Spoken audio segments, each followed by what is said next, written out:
నిర్మలా సీతారామన్ గారు రీసెంట్ గా ఒక అనౌన్స్మెంట్ చేసిండ్రు. ఏంటంటే ఫస్ట్ టైం లోన్ తీసుకున్న వాళ్ళు ఎవరైతే ఉంటారో వాళ్ళందరికీ కూడా సివిల్ స్కోర్ అవసరం లేదు అని చెప్పి చెప్పడం జరిగింది. సోషల్ మీడియాలో మన మీడియాలో ఏడ చూసుకున్నా కూడా దానికి సంబంధించిన ప్రతిదీ ఉన్నది. ఏంది now civil score is not mandatory for taking first time loans bank in India. Nirmala Sitharaman announced civil score is not required for first time loan in India. Okay, civil score not mandatory. So okay, బాగానే ఉంది.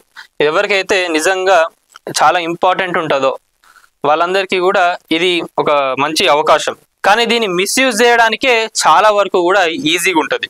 ఇక్కడ మనం పాజిటివ్గా మాట్లాడుకుందాం, కొంచెం negative వేలో కూడా మాట్లాడుకుందాం. ఎందుకంటే పెద్ద పెద్ద ప్రైవేట్ కంపెనీలు కొన్ని వేల కోట్లల్లో లోన్స్ తీసుకుంటా ఉంటారు. లోన్స్ తీసుకొని ఏం చేస్తారంటే చాలా మంది కూడా ఇక మనకు తెలిసిందే ఈడ బ్యాంకులను కరప్ట్ చేసి వాళ్ళందరూ కూడా ఈడ లోన్లు తీసుకొని బయట దేశాలకు పారిపోతారు. ఆ భారం అంతా ఎవరిపైన పడుతుందంటే ఆబ్వియస్లీగా మనపైనే, జనాలపైనే. ఏదో ఒక ట్యాక్స్ రూపకంలోనో లేదా మన బ్యాంకులో అప్పుడప్పుడు చిన్న చిన్న ఛార్జీలు లెక్క కట్ అవుతాయి, బ్యాంకులంతా కూడా అట్లా రికవరీ చేసుకుంటుంది.